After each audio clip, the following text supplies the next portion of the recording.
Cora Bishop was a failed doctor, and her entire life had been one long chain of sorrows.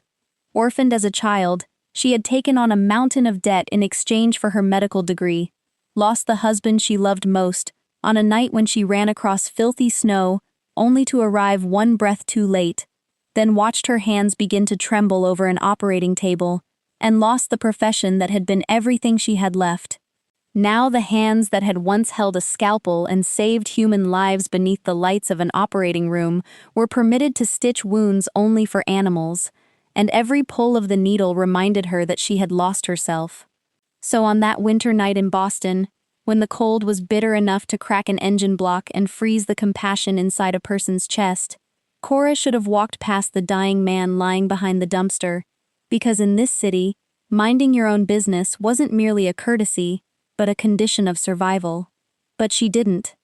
She knelt on the ice and dragged the stranger into her home, not because she was brave, but because she had sworn that she would never allow another person to die, simply because no one was willing to stop and offer a hand. Could this be yet another terrible mistake? The man whose gray eyes were as cold as the surface of a frozen lake didn't know how to beg. He knew only how to command, even while he lay dying beneath her hands. He was the man who owned the darkness of the entire city, a monster accustomed to purchasing silence with stacks of money and bodies resting at the bottom of the river, and the only debt he had never learned how to repay was a debt of gratitude. When the sun rose, the shivering, dying stranger had vanished without a trace, leaving behind only a stack of money, a white business card, and a black car sitting motionless outside her window. Cora believed she had saved another victim of this merciless city, but she had no idea that she had just saved the very man who had made it that way, or that from that moment forward, the most dangerous crime boss in Boston had a new obsession, and her name was Cora. So was this act of mercy merely one more mistake in a lifetime already filled with them? Or was it the wisest choice she had ever made? Let's listen to the story and find out. Before we begin, don't forget to comment the name of the city you're watching from, and we hope you enjoy the story. The kitchen floor felt like a slab of ice beneath Cora's knees as she knelt beside the dying man, and the first thing her hands did wasn't hesitate, but act, because hypothermia would kill him before the wound still seeping blood ever could. She stripped the soaked wool coat from his shoulders, the fabric as heavy as a drowned corpse, then used the scissors she always carried in her pocket to cut through the blood-soaked shirt clinging to his skin. His body lay exposed beneath the sickly yellow light of the cramped kitchen, and then she saw it, a long gash running down his left rib cage, deep and ragged as though it had been torn open by something serrated rather than sliced cleanly by a knife. The blood was still flowing, not in a violent rush, but in a slow, relentless stream, the kind of bleeding that allowed a person to die gradually without ever realizing it. Cora crawled toward the canvas bag abandoned by the door. She pulled out the suturing kit she still carried after every shift at the veterinary emergency room on Harbor Street. A kit she wasn't supposed to possess, the only thing she had left that could still make her believe her hands were useful, that they still knew how to do something besides tremble in the dark. She had no anesthetic, nothing but a bottle of alcohol, a curved needle, a spool of thread, and a cold determination hardened by too many endless nights. She pressed a gauze pad against the wound, counting each beat until the bleeding finally obeyed and began to slow, then guided the needle through his pallid skin, and it was just as the third stitch pierced his flesh that he awoke. There was no groan, no startled movement, only a hand snapping off the floor with the speed of a steel trap, his fingers closing around her throat, not tightly enough to strangle her, but firmly enough to make her understand that if he chose to, she wouldn't have time to draw another breath. Cora didn't pull her hand away. She didn't drop the needle suspended in midair. She merely lowered her gaze into the gray eyes staring wide and unblinking at her, eyes as cold as the surface of a frozen lake, the eyes of a man who, even at the edge of death, had never learned the meaning of panic. His lips moved, and his voice came out hoarse and grinding, like stone crushed against stone. No police, no hospital. It wasn't a plea, but a command spoken by someone who had spent his entire life expecting to be obeyed. Cora nearly laughed at the irony of it. Because of all the people in the vast city of Boston, he had fallen into the hands of precisely the right one, a woman who no longer dared set foot inside a hospital herself, a woman for whom saving a human life had become forbidden, an outlaw in her own way no less than he was. "Fine," she said, her voice so flat that it surprised even her. "No police, no hospital. Now take your hand off my throat before I let you bleed to death on my floor, because I can't afford to have the stain cleaned." He studied her for another interminable moment, his thumb pressing lightly against the pulse in her neck as though measuring her heartbeat, searching for fear, searching for a lie, and when he found nothing but numb, bone-deep exhaustion, his hand fell limply back to the floor. "What do you do?" he asked, his eyes still following every movement of the needle. "I stitch back together the creatures no one else cares about," she replied. "Now be quiet, unless you want me to sew this crooked." For the next 20 minutes, the only sounds in the kitchen were the radiator's faint hiss and the whisper of silk thread sliding through flesh. He didn't groan once. His jaw remained clenched, his eyes fixed on the ceiling like a machine, enduring pain through sheer force of will. When the final stitch had been tied, Cora secured a sterile gauze pad over the jagged row of black sutures, then sank back onto her heels, her blood-stained hands trembling from exhaustion rather than fear. "You can sleep on the sofa," she said as she rose and gathered the blood-soaked scraps of fabric. "But if you touch my miserable old television, I swear I'll rip out every stitch I just put in with my own 2 hands." Then she walked into the bedroom and locked the door behind her with a flimsy lock she knew perfectly well couldn't stop a man like him if he wanted to come inside. But she was too tired to care, and she fell asleep before she could even hear the breathing of the stranger outside settle into a slow, steady rhythm. Cora woke to a blade of gray winter light, cutting through the gap in her blinds, her mouth tasting of copper and old fear, and for one merciful second, she believed the whole thing had been a nightmare stitched together by exhaustion, until the ache in her knees reminded her of the cold kitchen floor and the man she had sewn shut upon it. She sat up fast, heart slamming against her ribs, and listened, but the apartment gave back only silence. No rasping breath, no shifting weight, not even the hiss of the radiator that had kept them company through the night. She slid off the mattress, grabbed the heaviest thing within reach, a wooden clothes hanger that would do nothing against a man like him, and eased the bedroom door open. The living room was empty. The stranger was gone, and in his place was a kind of order that unsettled her more than any mess could have. The fleece blanket folded into a neat square on the arm of the sofa. The bloodied rags and ruined shirt vanished as if they had never existed. The kitchen floor wiped so clean it gleamed. The only proof of the night's madness, the faint ghost of iodine and wet wool hanging in the air. Cora lowered the hanger slowly, feeling something strange twist in her chest, relief tangled with a disappointment she could not explain, and she walked toward the counter to start the coffee before her mind had even caught up with her feet. That was when she stopped.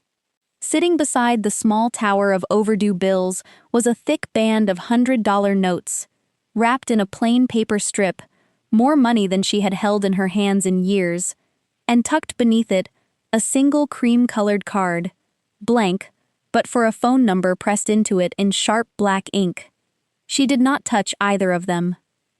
She knew, the way anyone raised in this city knew, that men who left $10,000 on a stranger's counter and disappeared before dawn were not men who had simply been mugged in an alley. They were something else entirely, something that came with a price she had not yet been told. She crossed to the window and pulled the blind aside a fraction, and there, parked directly across the frozen street, engine idling, exhaust curling white into the brutal morning air, sat a black car with windows tinted to the color of oil, and though she could see no face behind the glass, she felt with absolute certainty that someone inside was watching her building. Cora let the blind fall and backed away, her breath gone shallow, and she reached for her phone with fingers that would not quite hold steady. opening the local news out of an instinct she could not name. The headline sat at the top of the screen in urgent black letters. War at the harbor. Syndicate power struggle leaves the waterfront in chaos. And beneath it, a story that made the floor tilt under her feet. A betrayal inside the city's oldest criminal family. An ambush at the docks. Gunfire in the dark. Several men dead. And the newly risen head of the organization struck down and missing. His fate unknown.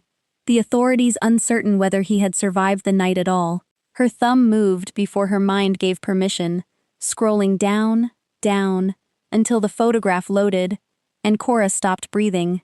It was him. In the picture, his dark hair was swept back, and his jaw was clean. He wore a suit that cost more than she earned in a year, and there was no blood on his face, but the eyes were the same, gray and flat, and cold as a frozen lake. The eyes that had opened beneath her hands and measured her pulse for a lie. The caption beneath it read, Declan Rourke, presumed head of the Rourke organization, and Cora looked slowly from the screen to the band of money still sitting untouched on her counter, and understood, with a chill that had nothing to do with the December air, that she had not saved a victim of this city's cruelty. She had saved the man who dealt it. She had knelt on her own kitchen floor and stitched the darkness back together with her bare hands, handed it a bottle of cheap liquor, and told it not to touch her television, and now that darkness had left her a debt she never asked for, and a car outside her window that would not look away. 3 sharp knocks landed against the door, and Cora's heart lurched into her throat, a frantic, trapped rhythm that drowned out even the sound of her own breathing. For a moment she stood frozen in the middle of her kitchen, the phone still glowing in her hand with Declan Rourke's photograph, the band of money and the blank card sitting on the counter like two live coals she had not dared to touch. The knock came again, heavier this time, the knuckles of a man who had done this 1,000 times before and had run entirely out of patience. Miss Bishop, a voice called through the cheap veneer, flat and gravelly, and unmistakably official. I know you're home.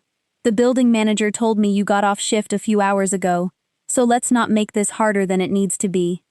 That single sentence turned the fear in her chest to ice, because it meant whoever stood in the hallway had already done his homework, had already spoken to the manager, had already pieced together her comings and goings before he ever raised his hand to the door. Survival moved her before panic could pin her in place. Cora swept the money and the card off the counter in one motion, and her eyes darted across the tiny apartment for somewhere to hide them, somewhere no one would think to look, and they landed on the old duffel bag slumped in the corner, the one holding the surgical scrubs she could no longer wear, the folded blue cotton she had not been able to bring herself to throw away, the last soft ruin of the life that had been taken from her. She shoved the cash and the card deep into the folds of that fabric, buried them beneath the ghost of who she used to be, zipped the bag shut, and wiped her damp palms hard against her jeans. Then she crossed to the door, undid the chain but left the deadbolt thrown, and opened it just 2 inches. The man in the hallway looked exactly like the South Side felt in the dead of February, exhausted and gray and out of patience, wearing a rumpled tan overcoat over a suit that had given up holding its shape sometime in the last decade, a tarnished badge hanging on a chain against a crooked tie. Cora Bishop, he said, and it was not really a question. Yes, she answered, keeping her voice flat and guarded, the standard posture of anyone in this part of the city speaking to a cop through a gap in the door. And you are Detective Owen Marsh, Boston Police, he said, shifting his weight forward, as if the movement alone might widen the opening. Mind if I come in? Cora held the door exactly where it was. Actually, I do, she said. I just worked a 16-hour shift, and I've been asleep for maybe 3 of the hours since, so whatever this is, it can happen right here. Marsh did not look offended, only mildly inconvenienced, and he pulled a small spiral notebook from his coat pocket and flipped it open with the ease of long habit. Fair enough, he said. We got a call this morning. Somebody spotted a good deal of blood in the alley behind this building, enough of it that it drew attention, and when my people took a look, that blood left a nice clean trail, right up the pavement and straight to the rear service door of this exact building. He let the words settle, watching her face for the flicker they were designed to provoke. Cora dug her nails into the meat of her palm where he could not see it, and kept every muscle in her face perfectly still. "I came in through the front," she said. "Front lock's been broken for a week," Marsh replied without looking up. "It has," she agreed. "The landlord's useless. That's why I bolt my own door." He nodded slowly, then tilted his head a fraction, drawing a long breath through his nose, the way a man does when he is tasting the air of a room. "Smells like iodine in there," he said. Cora did not blink. "I'm a nurse," she said, the lie sliding out smooth and practiced. "I carried home scrubs soaked in antiseptic. They're sitting in a bag waiting to be washed." Marsh chewed the inside of his cheek and looked, just once, at her hands, at the knuckles scrubbed raw and pink beneath the harsh hallway light, and behind her, buried in blue cotton, the money waited, and her heart beat so hard she was certain he could hear it through the 2 inches of open air between them. "Did you see anything last night when you came home?" Marsh asked, letting the notebook hang loose in his hand as though the question were an afterthought. Anyone hanging around the alley, anyone who looked like they'd had a rough evening. "At 3 in the morning, Cora said, letting a bitter edge sharpen her voice into something that sounded exactly like the truth. "If I'd seen a man bleeding out behind that dumpster, detective, I'd have kept right on walking and locked my door twice, because in this neighborhood that's how you stay breathing." It was the perfect lie precisely because it was what any tired, hardened resident of the South Side would actually do. And she watched Marsh accept the cynical logic of it with a slow nod, the nod of a man who had heard 1,000 versions of the same weary indifference. "Right," he said, and then he did not leave. Instead, he studied her through the gap in the door with those washed-out, watery eyes, taking his time, letting the silence stretch until it grew teeth, and when he finally spoke again, his voice had changed, dropped into something lower and more deliberate. "Bishop," he said, turning the name over like a stone he was checking for cracks. "That's a name I've seen before somewhere." Cora said nothing, but the cold that moved through her had nothing to do with the draft in the hallway. "It comes back to me now," Marsh went on, almost gently. "There was a surgeon by that name, a few years back. Real talent from what I heard. Right up until there was a death on the table, and a hearing, and a license that didn't survive the year." He let that settle in the air between them, watching her face the way a man watches a frozen pond for the first crack. Funny thing, a woman who used to open people up for a living, living right above an alley where somebody nearly bled to death last night, and the whole place reeking of iodine. Cora kept her expression carved from stone, though inside her the ground was tilting, because he had reached into the one drawer of her past she kept nailed shut and laid its contents out on the table like evidence. "I don't know what you think that adds up to," she said, her voice level, "but a woman who lost everything doesn't go looking to lose more, so if you've got a question, ask it, and if you don't, I'd like to get back to sleep." Marsh smiled, and it was not a warm thing. It was the smile of a man who had gotten exactly the reaction he came for. "No question," he said, flipping the notebook shut and sliding it back into his coat. "Just an observation." Then he turned as if to go, took a single step down the dim, cabbage-scented hallway, and paused, glancing back over his shoulder with a casualness so studied it made her skin crawl. "You still working nights over at that animal place on Harbor Street?" he asked. "The emergency clinic, the one with the green sign." The question landed in her chest like a stone dropped down a well, because she had never told him where she worked, had said nurse and nothing more, and yet here he was placing her exact clinic and her exact shift in the air between them, as lightly as a man commenting on the weather. "Long hours in a part of town like that," he added when she did not answer. "A woman alone, walking to the bus in the dark. You ought to be careful, Miss Bishop. This city eats people who aren't." And with that he touched 2 fingers to his brow in a mockery of politeness and walked away, his heavy shoes scuffing against the worn linoleum, the sound fading down the stairwell until the building swallowed it whole. Cora shut the door and threw the deadbolt, and stood with her forehead pressed against the cold veneer, her whole body trembling now that there was no one left to see it. She slid down the wood until she was sitting on the floor, knees drawn to her chest, and stared across the room at the duffel bag in the corner, at the blue cotton where the money and the blank card lay hidden. Marsh had not come here fishing. He had come here to let her know exactly how much he already had. Her name, her past, her clinic, her walk to the bus in the dark, and he had laid it all out with a smile, which meant he was not building a case at all.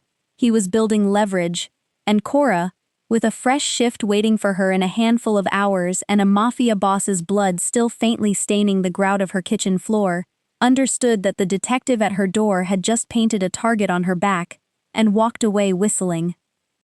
By midnight, the Harbor Street Clinic had become the kind of chaos Cora had learned to move through like water. A hit-and-run terrier laid open across the steel table, a cat in respiratory distress, a frantic owner sobbing in the waiting room over a dog that had swallowed something it never should have, and Cora worked through all of it with the same mechanical precision that had once made her the surgeon everyone wanted on the worst nights. Her hands steady, even when nothing else in her life was. It was in the quiet stretches between, when the instruments were soaking, and the floors were mopped and there was nothing to do but wait for the next emergency to come through the doors, that the past crept back in, because the past always waited for the quiet. She had loved a man named Daniel once. Loved him the way you love someone when you are young, and certain the world owes you a long life together. And he had been the one steady thing in a childhood spent bouncing between foster homes and a young adulthood spent buried under the crushing weight of medical school debt. She had been mid-shift the night the call came, 3 a.m, her pager and then her phone lighting up at once, and she still remembered the particular sound of the voice on the other end, the careful, terrible gentleness of a stranger telling her that Daniel had been shot in a robbery that meant nothing, a wrong corner at a wrong hour, and that he had bled out on cold asphalt while people walked past, and no one stopped, no one knelt, no one pressed their hands to the wound, the way she would have, if only she had been there. She had made it to the scene too late, by a single breath, and something in her had cracked that night, and never fully set again. For 3 months afterward she had kept operating, kept telling herself that saving other people was the only way to survive losing him, until the night her grief made her hands falter at the worst possible moment. A decision half a second too slow, a patient who did not wake, and then the hearing. The sworn statements, the slow public dismantling of everything she had built, and at the end of it a license revoked and a name that would follow her into every room for the rest of her life. The way it had followed her right up to the gap in her own front door that very afternoon. That was the thing Marsh could never understand about the woman he thought he was threatening, that you cannot frighten someone with the dark when they have already lived at the bottom of it, that a person who has lost the one thing that made them whole is not easily made to tremble by a badge and a smile. The automatic doors at the front of the clinic hissed open then, and Cora's whole body went rigid, her heart leaping into her throat before her mind could catch up, her eyes snapping toward the entrance with a dread she had never felt in this room before. It was only a delivery courier, stamping snow off his boots, a clipboard held out for a signature, and she let out a breath that shook on the way past her teeth. But the fear did not leave, it only settled deeper, because she understood now that it would answer every single time those doors opened, that some part of her would spend the rest of the night bracing for a black car in the ambulance bay, for a rumpled tan overcoat in the waiting room, holding up a plastic bag with her surgical shears sealed inside, for men in heavy coats she did not recognize, come to collect on a debt she never agreed to carry. She signed the courier's clipboard with a hand she forced to be still and watched him go back out into the storm, and through the glass, across the salt-stained lot beneath the flickering sodium lights, she thought for one heart-stopping moment that she saw the shape of a dark car idling at the far edge of the pavement, engine off, lights dead, patient as a predator that had all night to wait. She blinked, and a passing plow's headlights washed the lot white, and when the glare faded the shape was gone, or had never been there at all, and Cora could no longer tell the difference between the watchers she imagined and the ones she knew were real. She turned back to her table and her instruments and the small broken creatures who needed her, because the work was the only ground solid enough to stand on, and she let the night swallow her whole, knowing that somewhere out in the freezing city, a man with eyes like a frozen lake had made her his business, and that the quiet, ordinary life she had clawed her way back toward was already, quietly, over. Her shift ended at 2 in the morning, and Cora stepped out of the clinic's employee exit into a cold so sharp it stole the breath from her lungs, pulling her thin coat tight and lowering her head against the wind for the 4-block walk to the covered bus shelter. She had made it barely half a block, her boots crunching over frozen slush, when a shadow peeled itself away from the darkened storefront ahead of her and stepped into the pool of light beneath a flickering street lamp, and Cora's hand dove into her coat pocket and closed around the small canister of pepper spray she always carried. The man who stood there was not Declan Rourke.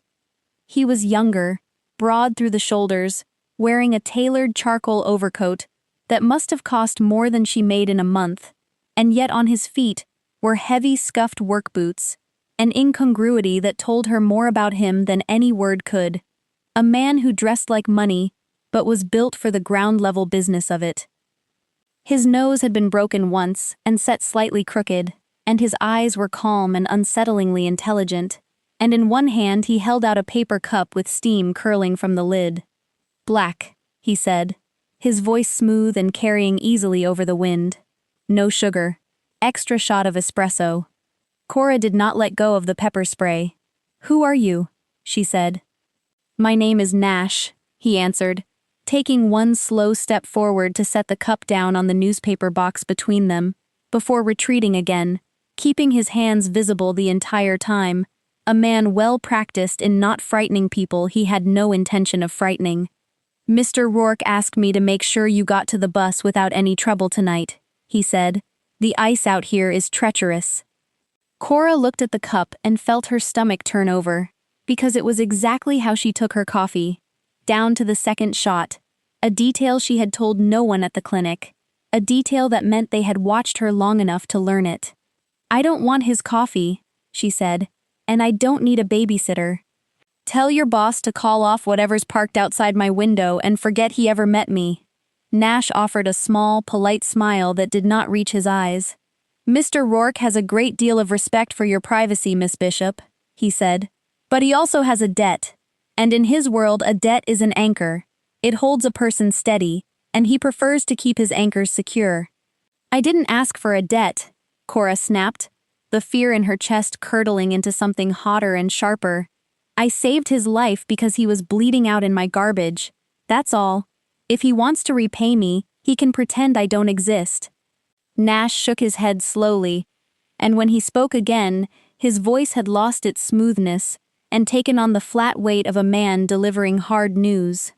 "The car outside your building isn't watching you, Miss Bishop," he said. "It's watching the street. There's a difference, and you'd do well to learn it fast. There was a war 3 nights ago, and Mr. Rourke came out of it alive when a great many people had wagered he wouldn't, and now certain parties are turning over every stone in this city looking for something to use against him, some soft place to press.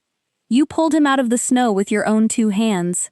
That makes you the softest place there is." The cold seemed to reach all the way to Cora's spine. "Marsh," she whispered. "The detective." Nash nodded once. "Owen Marsh is a degenerate gambler who owes the Moretti family more money than an honest cop could pay back in 3 lifetimes, he said, "and they offered to wipe the slate clean if he found the man who went missing in your alley. So he went looking, and he found a nurse who used to be a surgeon living right above the blood, and he sold your name to settle his own account. If Marsh keeps pulling that thread, he won't arrest you when it unravels. He'll hand you straight to the Morettis, and they will not ask their questions as politely as I'm asking you to take this coffee." Cora felt the ground shift beneath her a second time that night, the abstract dread of the past 2 days sharpening into a name and a face and a price. "So what am I supposed to do?" she asked, and hated how thin her voice had gone. You go to work, Nash said. You ride the bus, you live your life, and you keep the card he left you within reach. Because if Marsh comes back, or if anyone you don't recognize gets close, you call that number, and one of us will already be nearer than you think. He pulled his collar up against the wind. Take the coffee, Miss Bishop, he said. It's cold out here. And then he turned and was gone into the dark between the buildings, and Cora stood alone beneath the flickering light for a long time before she reached out and wrapped her freezing fingers around the cup and found it still warm. The bus let her off 2 blocks from home, and Cora walked the rest of the way with the cooling cup still cradled in her hands, sipping at it despite herself, because the cold had worked its way into her bones, and the coffee was the only warmth she had, and every mouthful of it was a small, quiet surrender she resented even as she swallowed. When she reached the front stoop of her building, she stopped because something was wrong, or rather something was right in a way that had never been right in the entire time she had lived there.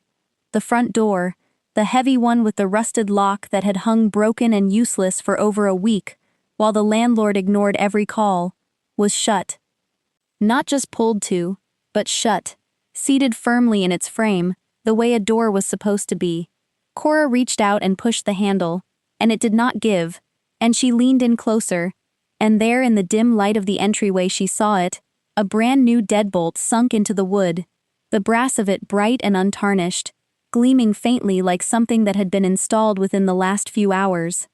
She stood there staring at it, her breath fogging the cold air, trying to make sense of a landlord who would not answer a phone call for 7 days, suddenly fixing a lock at 2 in the morning on a night like this, and knowing, with a certainty that settled cold and heavy in her chest, that the landlord had done no such thing. Taped to the glass pane beside the new bolt was a small manila envelope, and on the front of it, written in sharp, elegant black ink that she recognized now, the way you recognize a voice in the dark, was her apartment number, and nothing else. Cora peeled it free and tore it open, and a single freshly cut brass key slid out into her palm, warm from nothing, cold as everything else in this city, catching the weak light with a shine that had not yet been dulled by a single day of use. She turned it over in her fingers, and the meaning of it moved through her slowly, because Declan Rourke had not sent flowers, had not sent an apology, had not sent any of the ordinary gestures a person makes when they owe another person their life. He had sent a lock. He had reached into the broken, unguarded place where she lived, and he had sealed it, and the question that turned over and over in her mind, as she stood on that freezing stoop, was whether he had done it to keep the rest of the world out, or to keep her in, and she understood that with a man like him the two might be the very same thing. She fit the key into the new bolt, and it turned with a heavy, satisfying, final click. A sound so solid, it felt less like unlocking a door, and more like a cell settling shut around her. And she stepped inside, and heard the door seal behind her, with a weight the old broken thing had never possessed. The narrow entryway that had always smelled of boiled cabbage and damp now felt subtly altered, not by anything she could see, but by everything she could not. By the knowledge that a man who commanded armies of shadows had been standing in this exact spot within the last few hours, close enough to touch the walls of her small ruined life and quietly rebuild its defenses to suit his own purposes.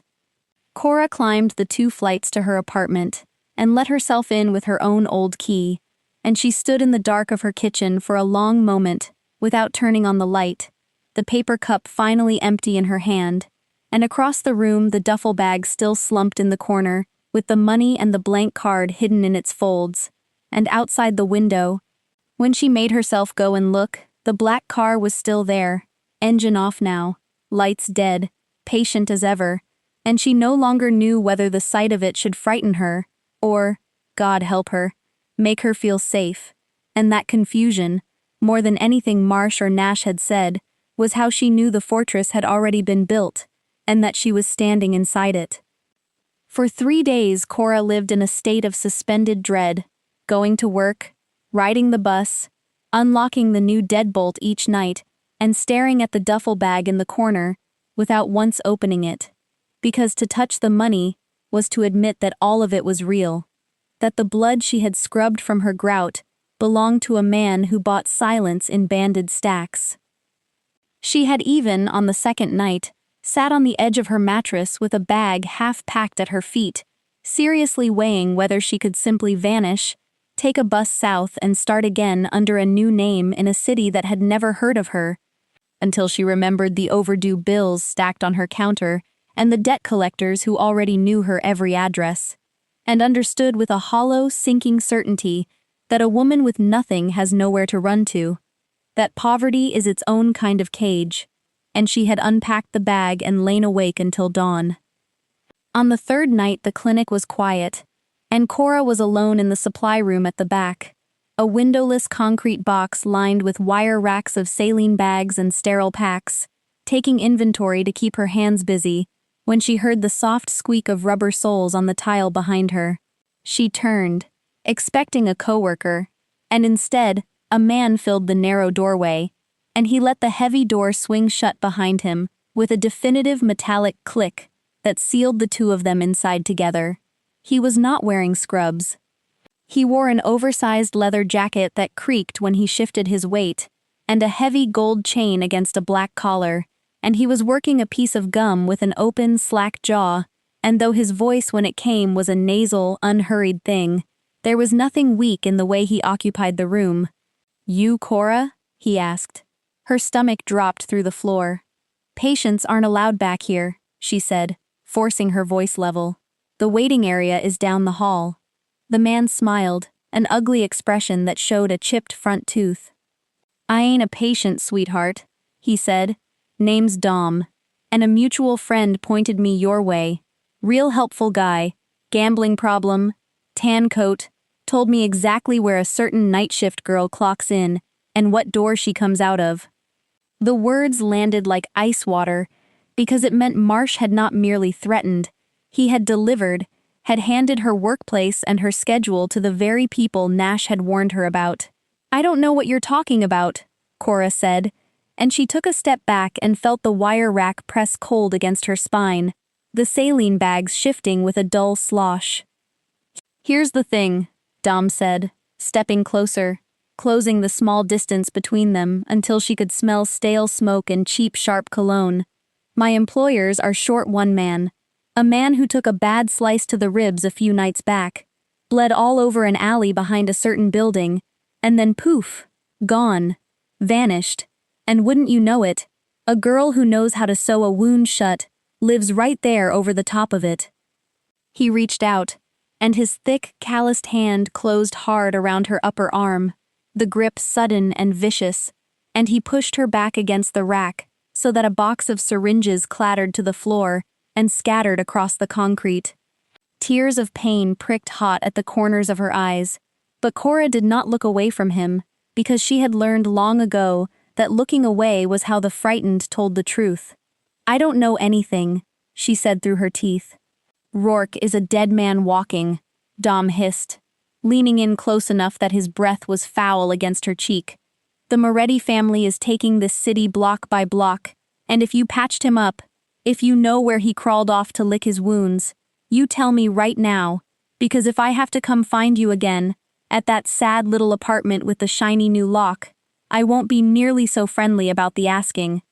He tightened his grip until she felt a sick pressure grind through her shoulder, and Cora's free hand crept blindly along the shelf behind her, fingers searching, brushing past soft packs and rattling bottles until they closed around something solid and heavy and cold, and she held on to it, and she held on to the only thing she had left in that sealed concrete room, which was the refusal to give him a single word. The thing her fingers had found was the heavy plastic sharps container, bolted loose from its bracket, solid and dense, and Cora did not think, she simply swung it with every ounce of strength that terror had flooded into her arm, and the hard corner of it caught Dom square across the temple. He grunted, more startled than hurt, but the surprise of it loosened his grip for half a second, and half a second was all she had ever needed on the worst nights of her life. She wrenched her arm free and shoved him hard with both hands, and his heel came down on one of the scattered syringes and skated out from under him, sending him down onto one knee with a snarl, and Cora was already moving. She hauled the heavy supply room door open and threw herself into the hallway, her boots slipping on the tile as she ran, not looking back, not daring to, the sound of Dom cursing and scrambling up behind her, chasing her down the corridor. She hit the door to the employee locker room with her shoulder hard enough to rattle the frame, slammed it shut behind her, and threw the flimsy bolt, then dragged the nearest bench across the floor and wedged it under the handle, and stood there with her whole weight thrown against the door, chest heaving, listening. For a long moment, there was nothing but the roar of her own blood in her ears, and then she heard his footsteps come up the hall, slow and unhurried now, and stop on the other side of the wood. "You can't stay in there all night," Dom said through the door, his nasal voice almost conversational, and Cora pressed her back harder against it and said nothing. "I know where you sleep, sweetheart," he went on. "I got no reason to hurry," and then his footsteps moved away, unhurried as they had come, a man who knew he held all the time in the world. Cora slid down the door until she was sitting on the cold floor with her knees drawn up, and she pulled up the sleeve of her scrub top and looked at her arm, at the dark, angry marks already blooming there, in the shape of 4 thick fingers, and something inside her that had been holding on by a thread for 3 days finally, quietly, snapped. She was out of moves. She could not go back into the clinic, could not walk to the bus, could not go home to an apartment whose address he had just recited to her through a wall, could not call the police when the police were the ones who had sold her, and the understanding of just how completely alone she was settled over her like cold water closing over a drowning head. Her hands were shaking so badly she almost dropped her bag when she dragged it into her lap, and she fumbled the phone out of it, and then she pried the back off the case with a fingernail, and the small cream-colored card slid out into her palm, the one she had sworn to herself she would never use, the 10 black digits she had spent 3 days despising, as the proof that her life no longer belonged to her. She stared at them now the way a person stares at the last rung of a ladder over a very long drop, and she thought of Daniel bleeding out on the asphalt while the world walked past. Thought of how she had spent her whole life being the one who stopped, and never once the one who was saved, and she thought, with a bitterness that tasted almost like laughter, that the only hand reaching back for her in the entire city of Boston belonged to a monster. She keyed in the number with a thumb that would not stop trembling, and she held the phone to her ear, and she closed her eyes, and she pressed call, and somewhere on the other side of the freezing dark the line began to ring, and Cora Bishop understood that whichever way this went, the woman who had knelt in an alley 3 nights ago, trying only to keep her head down and survive, was already gone, and was never coming back. The line rang exactly once before it was answered, and a voice came through the speaker that was low and resonant, and stripped of all warmth, gravel, and iron in equal measure, a voice that cut through the panic in her chest like a blade through water. "Speak," it said, and Cora's throat closed for a moment, before she could force the words out. "It's me," she said, "from the alley," and there was a fraction of a second of silence on the other end, and then the temperature of the call seemed to drop 10 degrees. "Cora," he said, and it was not a question.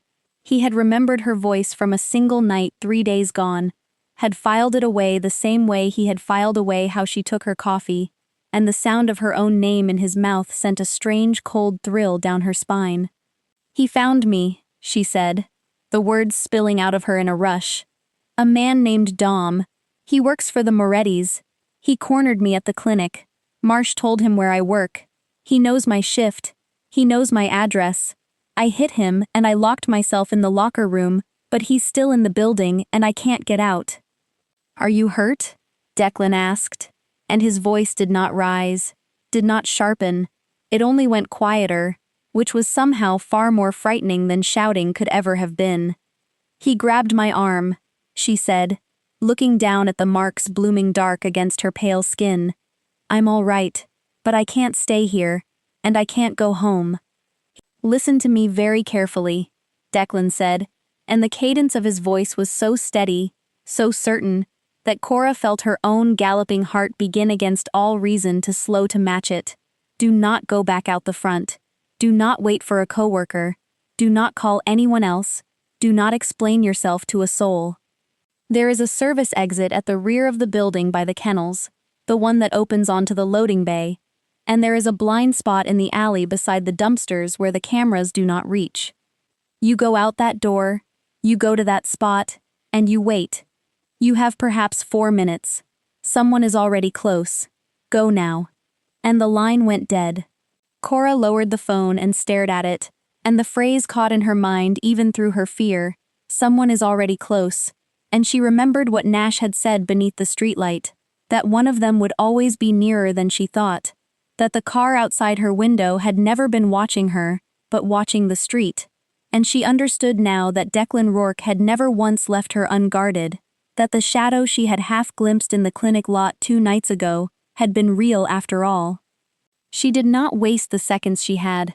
She dragged the bench away from the door and eased it open, listening, and the hallway was empty, Dom's footsteps gone somewhere deeper into the building, and she did not stop for her coat, did not stop for anything. She slung her bag across her body and slipped out into the corridor and moved fast and low toward the back of the clinic, past the kennels where the boarded animals stirred and whined at her passing, and she hit the bar of the rear service door with both hands and burst out into the loading bay. The cold struck her like a physical blow, driving through her thin scrubs, and she stumbled down the metal steps and pressed herself into the shadow beside the green dumpsters, exactly where he had told her, her breath pluming white and ragged, her eyes darting across the empty snow-dusted alley. 1 minute, 2, she counted the seconds, and each one stretched thinner than the last, and the fear began to claw its way back up her throat, the thought that maybe no one was coming, that maybe Dom had circled, and she gripped the pepper spray in her pocket and pressed herself deeper into the dark. And then she heard it, tires hissing against wet pavement, and a sleek black SUV turned into the mouth of the alley with its headlights off, rolling forward through the dark like a shark cutting silent water, and it came to a stop inches from where she stood, and the rear door swung open from the inside. "Get in," a voice said from within, and Cora did not hesitate, did not weigh it, did not think of a single one of the 1,000 reasons she should have run the other way. She threw herself across the leather seat, and the door sealed shut behind her with a heavy pressurized thud, and the warmth of the interior closed over her frozen skin, and the SUV was already moving, pulling smoothly out of the alley and merging into the sparse midnight traffic, carrying her away from everything she had been, and toward the man who now, whether she willed it or not, held her life in his cold gray hands. The contrast was almost violent, the frozen alley 1 heartbeat behind her, and the interior of the SUV wrapping around her the next, rich with the scent of leather, and the faint clean note of bergamot, the windows tinted so dark that the city outside had dissolved into a smeared blur of shifting light. Cora sat on the edge of the seat with her chest still heaving and her hands still trembling, and only then did she turn her head and see him. Declan Rourke looked nothing like the half-dead thing she had dragged across her kitchen floor. He sat with an unhurried stillness that filled the whole width of the vehicle, dressed in a dark tailored suit beneath a heavy overcoat, his black hair swept back and touched with silver at the temples, his jaw clean and hard, the old scar along its edge catching the dim light. He looked like power itself, absolute and unapologetic, and yet the eyes that turned toward her were the same as they had been on her floor, gray and flat and cold as a frozen lake, missing nothing. "Drive," he said quietly to the man behind the wheel, and the SUV accelerated smooth as breath. His gaze moved over her, unhurried and thorough, and it dropped to her bare shivering arms, and then it stopped, and settled, on the marks that Dom's fingers had left blooming dark against her skin, and something happened in his face then, a single muscle in his jaw feathering tight, the only crack in an expression otherwise carved from stone, and it frightened her more than anger would have because it was so tightly, deliberately controlled. I told you, Cora said, and her voice shook with the leftover adrenaline curdling into fury. I told Nash I didn't want any part of this. I told you to leave me alone, and now there's a man who knows where I sleep and I can't go home, and I can't go to work, and I have nothing. Do you understand me? I had a small, terrible life and it was mine, and you took it. You did tell me, Declan agreed, his voice even, unruffled, letting her anger break over him like water over a stone. But Marsh forced the issue. He sold your name to clear his own debt, and once the Morettis had it, your quiet life was already over, whether I involved myself or not. So what happens now? She demanded, turning fully toward him. Do I get an apology? Do I get a plane ticket? Do I get to disappear? Because I don't want your money, and I don't want your locks on my doors. I want my life back. Declan reached across the wide seat, and Cora flinched, but he only lifted a heavy cashmere throw folded on the console between them and let it fall over her shivering shoulders, the gesture so at odds with everything else about him that it stole the retort right out of her mouth. Your life, as you understood it, ended the moment you knelt in that alley, he said, and his voice dropped lower, quieter, until it was almost gentle, which was the most dangerous register of all. Not because of what I did, but because of what you did. You put your hands on the one man in this city everyone is hunting, and you kept him breathing, and there is no version of the world where the people who want me dead let the woman who saved me walk around loose. Dom did not come to your clinic to ask questions, Cora. He came to break you until you gave him my location, and then he was going to make certain you never spoke again. She stared at him, and the fight drained slowly out of her, replaced by a cold, hollow dread, because she had seen Dom's eyes and she knew, with the certainty of a woman who had spent years reading the truth off frightened and dying faces, that every word of it was true. Where are we going? She asked finally, and her voice had lost its edge, had gone small. Declan turned his gaze back to the blurred lights of the city sliding past the window. Somewhere they cannot reach you, he said. You have no right to decide that for me, she said, though even as she said it she heard how thin it had become. I have every right, he answered, still watching the glass, because I am the only reason you are still alive to argue with me, and I intend to remain so. He was silent a moment, and then he said the words that settled over her like a door closing, calm and final and absolute. Understand me, Cora. Until I have burned the Moretti family down to the ground and salted the earth where it stood, you belong to me, not as a debt, as the one thing in this city they cannot be allowed to touch. The private elevator rose in absolute silence. No grinding of gears, no sway of cable, only a soft digital counter climbing through the floors until it stopped, and the brushed steel doors slid apart onto a space that made Cora's breath catch in her throat, for reasons that had nothing to do with beauty. The penthouse was a fortress of glass and dark stone, floor-to-ceiling windows running the length of it, offering a panorama of the Boston skyline, glittering like crushed ice against the black expanse of the harbor far below.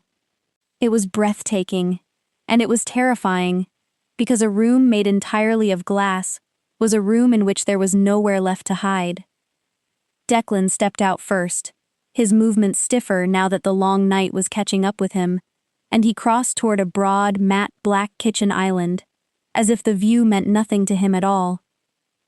Nash will bring your things tomorrow, he said. Whatever you need from your apartment, clothes, papers. I'm not staying here, Cora said, stepping cautiously onto the polished floor, pulling the cashmere throw tighter around her scrubs like armor. Declan stopped, resting one hand on the edge of the stone counter. We settled this in the car, he said without turning. You decided it in the car, she corrected, her voice echoing faintly in the vast cold room. I never agreed to a word of it. I'm not a thing you can lock away in a glass box until the streets are quiet again. I have a job. I have a life, small and miserable as it is, and it does not belong to you. He turned to face her then, and under the harsh recessed light she saw how pale he had gone, paler than in the car, a grayness creeping beneath his skin, But his voice when it came was as level as ever. "Your job handed your address to a man who was sent to make you disappear," he said. "Your life, as you keep calling it, is a bus stop in the dark, and an apartment a Moretti soldier can recite from memory, and if you walk out of here tonight, I give you until sunrise before someone worse than Dom is waiting in that alley." "Then let them," Cora snapped, the exhaustion and terror of 3 days boiling over all at once. "At least it would be my choice. At least I would be the one who decided. Do you have any idea what it is to have every last thing stripped out of your hands? My husband, my work, my name, and now you, standing in your tower, telling me where I sleep as if my consent is a formality you can skip." Something flickered across his face at the word husband, a brief narrowing of those gray eyes, a question he did not ask. "I am not skipping your consent," he said quietly. "I am telling you the truth and letting you hate me for it, which is more than anyone else in this city will offer you. You think I want you here. You think this is how I choose to spend a war, playing warden to a woman who looks at me like I am the thing under the bed." She held his gaze and refused to look away, the way she had refused on her kitchen floor with his hand at her throat. "And aren't you?" she said. For a moment, the silence between them was so complete she could hear the wind pressing against the glass, and then, instead of answering, Declan let go of the counter to take a step toward her, and the movement broke something in his careful control, a flinch he could not hide, his hand pressing suddenly to his left side. Cora's eyes dropped, and even in the dim light she saw it, the dark bloom spreading slow and wet across the crisp white of his shirt, beneath the open overcoat, saturating the fabric over the ribs she had stitched shut with her own hands 3 nights ago, creeping steadily toward his waistband. The argument died in her throat. Every ounce of the fury that had been carrying her forward evaporated in an instant, burned away by something older and deeper and entirely beyond her control, the same thing that had made her kneel in the freezing alley in the first place, the instinct that did not care whether the bleeding man before her was a stranger or a monster or the most dangerous person in Boston. "You tore the stitches," she said flatly, and it was not a question. "I had a full afternoon," Declan answered, his voice strained now, his knuckles whitening where they gripped the edge of the island. "You're an idiot," Cora said, and she dropped the cashmere throw onto a chair and started toward him, a doctor again, before she had time to decide to be one. "Where do you keep your medical supplies?" He directed her down a hallway to a bathroom the size of her entire apartment, and beneath the floating sink she found not a drugstore box, but a fully stocked trauma bag, the kind a man kept when he planned for bullets rather than paper cuts, and she carried it back to the kitchen along with clean towels and a basin of warm water. Declan had lowered himself onto one of the stools at the island, his head tipped back, breathing in slow, measured counts, and he had managed to shrug out of the overcoat and unbutton the ruined shirt so that it hung open, the makeshift dressing beneath it soaked through and peeling away from his skin.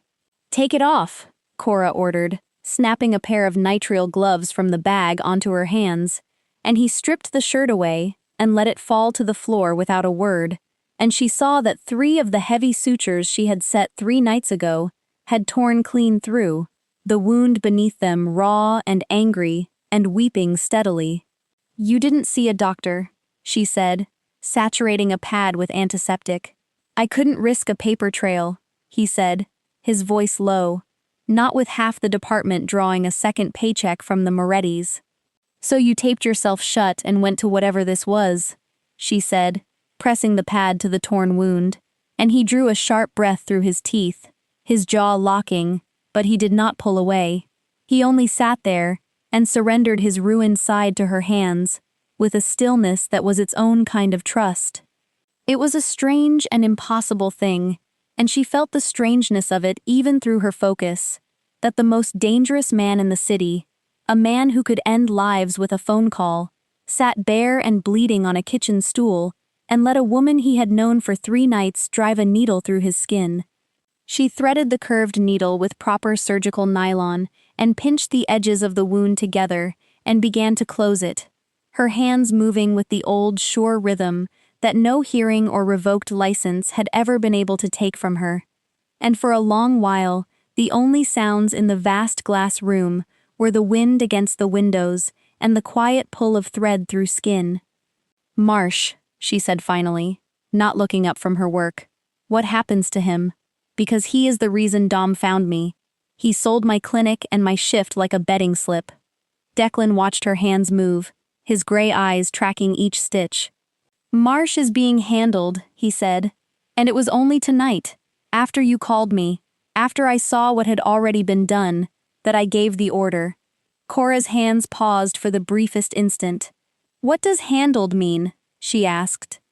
"It means his debt to the Morettis is being purchased and transferred to my ledger before the sun comes up," Declan said, his tone almost clinical, "so that by morning Detective Owen Marsh will understand that he owes his freedom, his badge, and every comfortable thing in his small corrupt life to me, and that he will never again so much as glance in your direction, because the moment he does, every marker I hold comes due at once." Cora tied off a stitch and drew the thread taut. "And Dom," she said. The change in Declan was immediate and total, and it made the hair on her arms rise. The careful control drained out of his face and left behind something flat and hollow and cold. The same darkness she had glimpsed on her kitchen floor when his hand had circled her throat. Except that it was not aimed at her now, it was aimed at a man who was not in the room. "Dom put his hands on you," he said, and his voice had gone very quiet and very still. "He grabbed my arm," Cora said, because there was no reason to make it sound like more than it was. "He put his hands on what he believed he could use to hurt me," Declan said, and he watched her, and there was something in his face that she did not have a name for, something that unsettled her far more than his rage. "I don't belong to you," Cora said, tying off the final knot with a small, aggressive tug and clipping the ends of the thread. "And I didn't call you so you'd add another man to whatever list you keep. I called you because I had nowhere else to run, so don't dress this up as chivalry." She taped a thick, clean dressing over the neat new row of stitches and stripped off the bloodied gloves, and Declan looked down at her handiwork, at the wound closed for the second time by the same pair of hands, and then he looked up at her, and he did not move away. "You keep saying you don't belong to me," he said softly. "I'm beginning to wonder which of us you're trying to convince." The days that followed passed in a strange gray suspension, and Declan became a ghost in his own fortress, gone before the winter sun cleared the harbor and returned long after Cora had given up waiting and retreated to the sprawling guest room, so that she measured his presence not by sight but by evidence, a coat still damp on a chair, a glass rinsed and set to dry, the low murmur of his voice behind a closed door speaking in the fast-clipped cadence of a language she did not know, directing a war she was never permitted to see. Nash brought her things from the apartment in a single duffel, her clothes, her toothbrush, the worn paperback from her nightstand, and, without a word of explanation, the money and the blank card she had buried in her old surgical scrubs. And when she opened the bag and found the banded cash sitting there untouched among her folded shirts, she understood that in Declan's world nothing was ever simply returned, only relocated, and she left it at the bottom of the bag and did not look at it again. She was not a prisoner. Not exactly. She could move freely through the glass rooms and stand at the great windows watching the city breathe far below, but the private elevator would not answer to her, and Nash or one of the other quiet men was always somewhere near, polite and unfailingly gentle and utterly immovable, and so the fortress held her as surely as any cell, and she found, to her own unease, that she was less afraid inside it than she had been in weeks. She filled the empty hours the only way she knew, watching the local news on the enormous silent screen in the living room, and the city she watched was a city coming apart at its seams. The anchors reported a sudden violent spike in what they called gang-related activity, and Cora sat wrapped in a blanket and read the events like a language she was slowly learning to speak.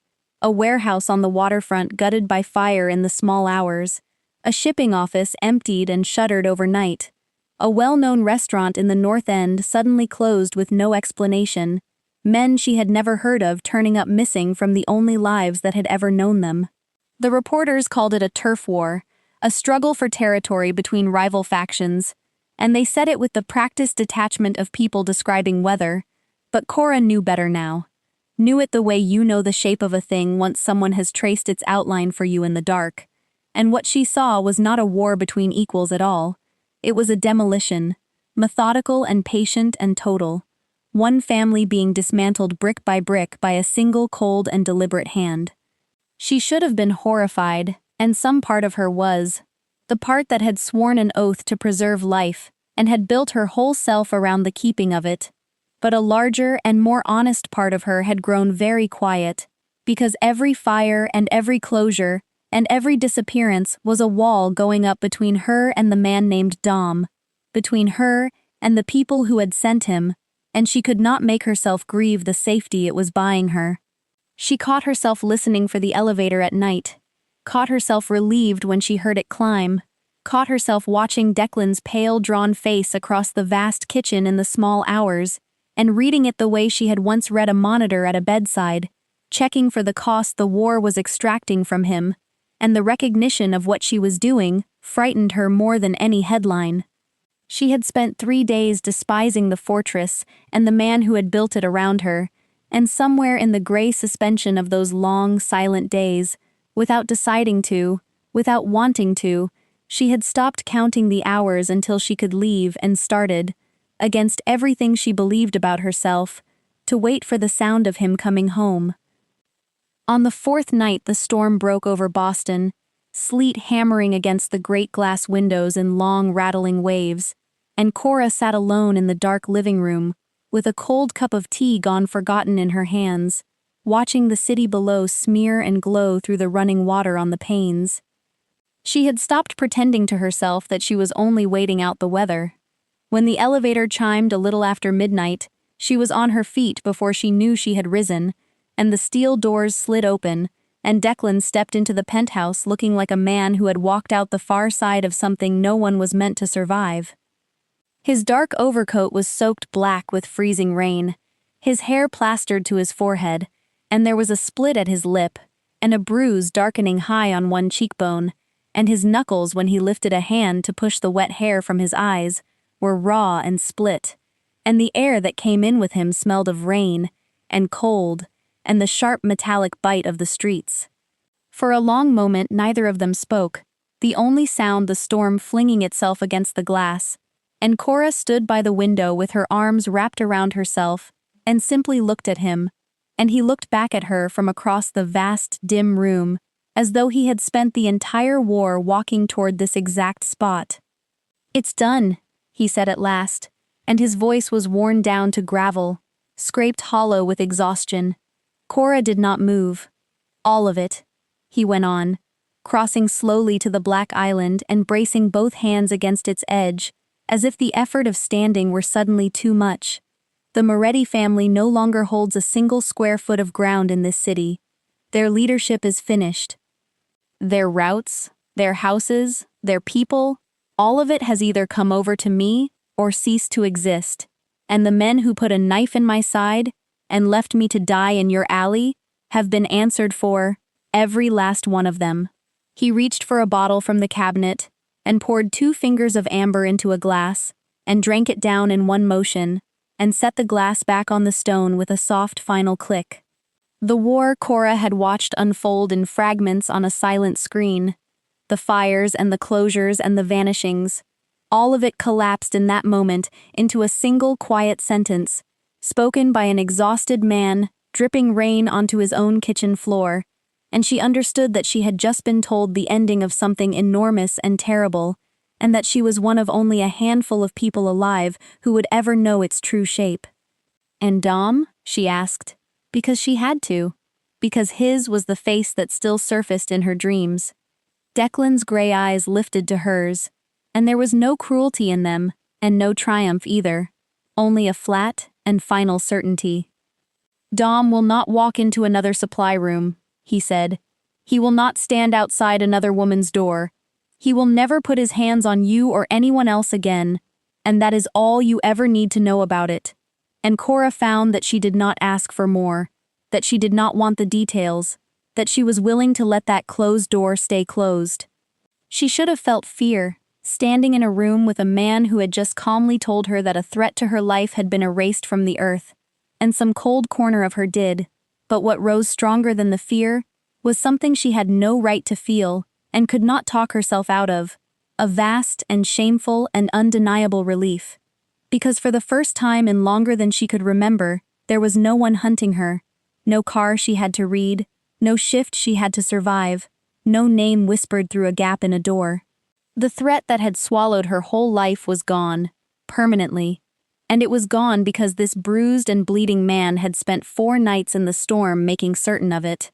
And she did not know what frightened her more, the lengths he had gone to, or how safe those lengths had made her feel.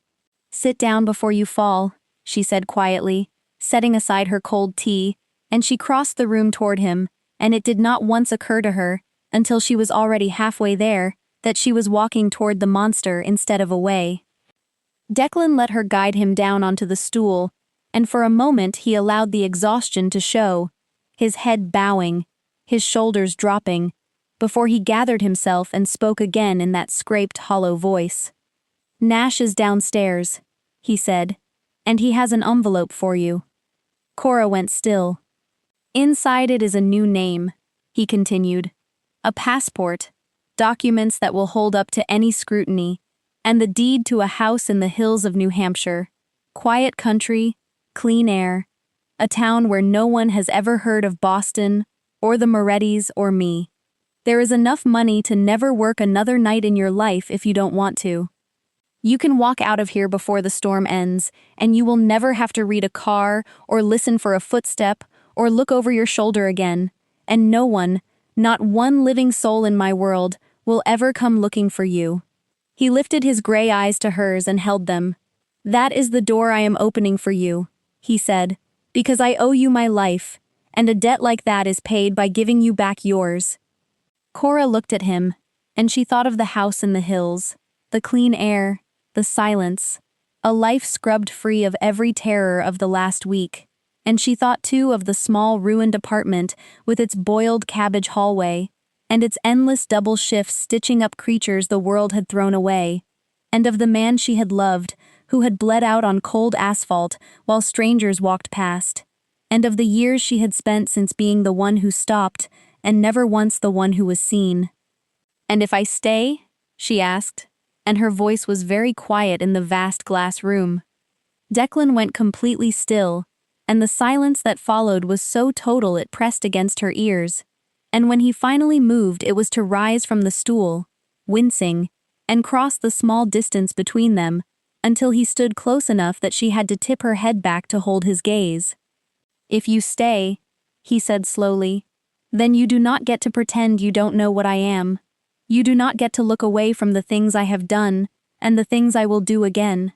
I am not a good man, Cora, and this war has not changed that. It has only proven it. I am the thing that owns the dark in this city, and if you stay, you stand in that dark with me, with your eyes open, knowing exactly whose hand you are holding. I didn't look away when you were bleeding out behind my dumpster," she said, "and I didn't look away twice on your kitchen island, so don't stand there and tell me what I can and can't look at." "That was a dying stranger," he murmured, and he lifted one bruised and battered hand and let the raw knuckles brush with impossible lightness against the line of her jaw, a touch so gentle it did not belong to the same man who had dismantled a family in 4 nights. "This is different. If you stay, you are choosing it. You are choosing me." Cora closed her eyes for a moment, and leaned, just barely, into the warmth of his palm, and she was not a naive girl waiting for a fairy tale. She was a tired and hollowed-out woman, who had lost every soft thing she had ever been given, and had learned to expect nothing, and here, in the coldest and most dangerous place she had ever stood, someone had finally offered her something, solid enough to hold. She opened her eyes and looked up into the gray that had frightened her on her kitchen floor, and did not frighten her anymore. "The dark doesn't scare me, Declan," she said. "I've worked the night shift my whole life. A long, rough breath left him, a sound of something loosening deep in his chest, relief and disbelief, and something far more fragile than either, and his hand slid from her jaw to the back of her neck, his fingers threading into her hair, and he did not kiss her, not yet. He only drew her forward until his forehead came to rest against hers, and they stood like that in the dark glass tower with the storm hurling itself against the windows and the ruined city glittering far below. Two people who should never have found each other breathing the same air, and the shivering stranger she had dragged out of the snow was gone for good, and in his place stood the man who would build his entire empire around keeping her safe. And Cora Bishop, surrounded by cold glass and warm blood, and the wreckage of everything she used to be, finally, impossibly, felt like she was exactly where she was meant to be. And so the woman who had once knelt in the freezing dark to save a stranger now stood in a glass tower high above the city, her forehead resting against the man that stranger had turned out to be, and for the first time in years she was safe. But safety in Declan Rourke's world was never the end of a story, only the quiet before the next storm gathered. Because a family had fallen in 4 brutal nights, and empty ground never stays empty for long. And there were other names in other cities already watching the space the Morettis had left behind, already asking who the woman was that the most powerful man in Boston had chosen to keep. Cora did not yet know that the choice she had just made would soon bring both the law and the underworld to the very same door, that a detective with nothing left to lose, and a stranger with everything to gain, would arrive on the same cold morning, each of them certain she held the answer to a question that could burn the whole city down again. But that is a story for the part still to come, so the real question tonight is yours to answer. If you had been Cora, standing over a bleeding stranger in the snow, with every instinct screaming at you to keep walking, would you have stepped over him and saved yourself? Or would you have knelt the way she did, and let a single act of mercy change the entire course of your life? There is no wrong answer, and we truly want to hear yours. So please take a moment and share your thoughts in the comments below, because reading what this story stirred in your heart is the part of this we love the most, and every comment you leave helps more people find these stories too. If this story moved you, please tap the like button, share it with someone who loves a tale of second chances and dangerous devotion, and subscribe to the channel and turn on notifications so you never miss a new story, because we release captivating new stories like this one every single day, and we would love for you to be here for all of them.